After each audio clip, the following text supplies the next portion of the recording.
ever seen a piece of art that looks so good and wondered how on earth did the artist make that?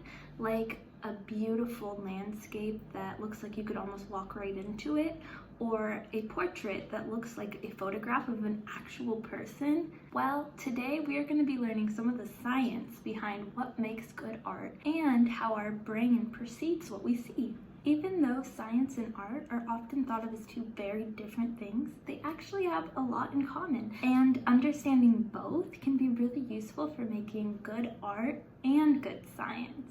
For example, if you're trying to draw a picture of the human body, it can be really helpful to understand anatomy, which is the science of the structures of the human body. And if you're studying anatomy, it can also be really helpful to draw out the human body to help you better learn the science. Perception is our understanding of the world around us based off of the things we see, hear, touch, smell, and sometimes taste. Understanding how people view the world around them can be really helpful in creating cool art and helpful in solving complex problems.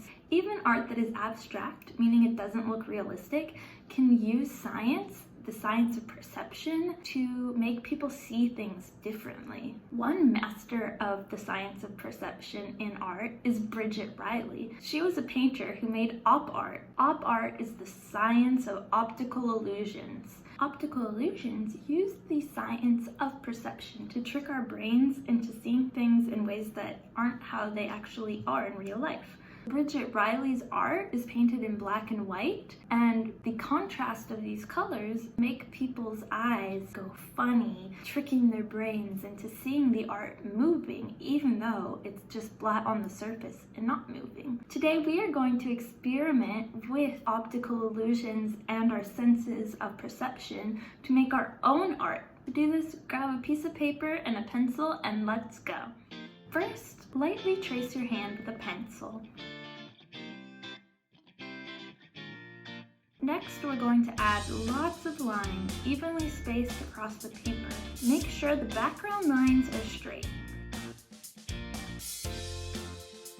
Then, in the part where we traced our hand, we are going to make the lines inside of the hand have some curvature to them. Then, if you want, pick out a few different colors to make your hand pop out more. Or you can just leave it in black and white, like Bridgette Riley's art often is. This illusion happens because of the repetitive lines.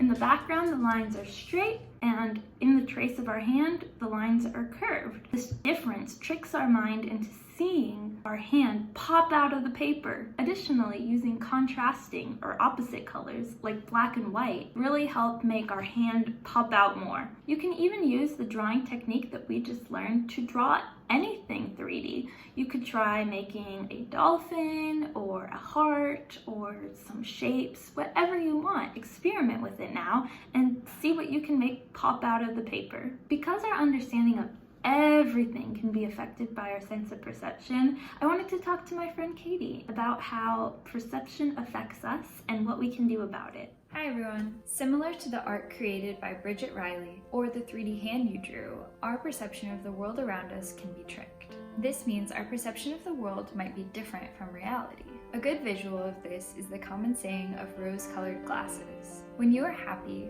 everything will appear to be more pleasant and more exciting. But the opposite of this can also happen. If you're feeling sad, the world might feel more dark and scary.